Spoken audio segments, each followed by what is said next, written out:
Hi hello నమస్తే అండి. Welcome back to our channel. అందరూ ఎలా ఉన్నారండి? నేనైతే చాలా బాగున్నాను. మీరు కూడా బాగుండాలని కోరుకుంటున్నాను. టుడే వీడియో ఏంటంటే ఎగ్ లేకుండా ఇంట్లో కేక్ ఎలా ప్రిపేర్ చేసుకోవాలో చెప్తానండి.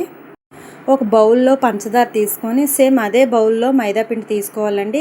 మనం ఏ కప్పులతో చేసుకున్నా కానీ ఈక్వల్గా తీసుకోవాలండి. పంచదార మైదా ఈక్వల్గా తీసుకోవాలి. ఎప్పుడైనా తినాలనిపించినా ఏదైనా చిన్న చిన్న ఫంక్షన్ టైప్లో ఇంట్లో ఏమైనా కేక్ ప్రిపేర్ చేసుకోవాలన్నా పిల్లలు తిన్నాకి చేయాలన్నా చేసుకోనాక వీలుగా ఉంటుందని పెడుతున్నానండి. సరే పంచదార తీసుకొని మనం మిక్సీ కొట్టేసుకోవాలండి. తర్వాత మైదా కూడా సేమ్ అదే కప్పులో తీసుకొని జల్లించుకుంటే అందులో ఉండలు ఏమైనా ఉన్నా కానీ కొంచెం పోతాయండి. అప్పుడు పంచదార మైదా పిండి సేమ్ కప్పులో తీసుకొని 2 పౌడర్లని మిక్స్ చేసుకోవాలండి. బాగా కలుపుకున్న తర్వాత బేకింగ్ సోడా కానీ బేకింగ్ పౌడర్ కానీ లేకపోయినా పర్వాలేదు, ఈనో ప్యాకెట్ తెచ్చి వేసుకుంటే సరిపోతుందండి.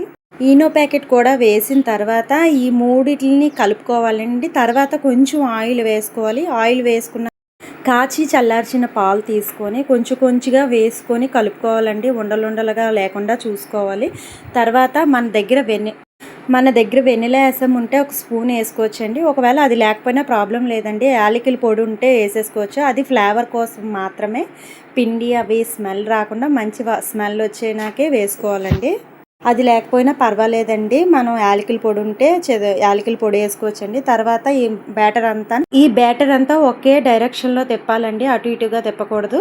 తర్వాత ఒక బౌల్ తీసుకొని దలసరిగా ఉన్నది తీసుకోవాలండి. ఎందుకంటే మాడిపోకుండా కొంచెం ఆయిల్ వేసుకొని ఆ బౌల్కి అంతా ఆయిల్ రాయాలండి. ఆయిల్ రాసిన తర్వాత పొడిపిండి చల్లుకుంటే కేక్ అంటుకోకుండా కేక్ అయిపోయిన తర్వాత తొందరగా వచ్చేస్తుందండి.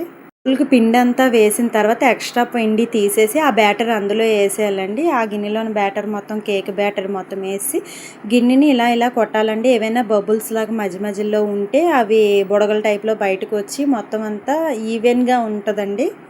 తర్వాత స్టవ్ వెలిగించి దలసరిగా ఉన్న గిన్నె నుండి ఏదైనా స్టాండ్ ఉంటే స్టాండ్ అయినా లేదంటే వేసుకున్నా పర్వాలేదండి. లేదంటే ఏదైనా ప్లేట్ ఉన్నా పెట్టి దాని మీద మనం ఈ బ్యాటర్ పెట్టేసి మూత పెట్టేసి దాని మీద గిన్నెతో కేక్ బ్యాటర్ వేసిన గిన్నెకి మూత పెట్టి మళ్ళీ దాని మీద ఒక పెద్ద మూత పెడితే అయిపోతుందండి.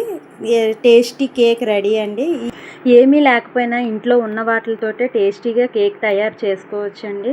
చూడండి కేకు ఎంత స్పాంజ్ టైప్లో వచ్చింది. అడుగు గిన్నెకు కూడా ఏం పట్టుకోలేదండి. చక్కగా బాగుంది.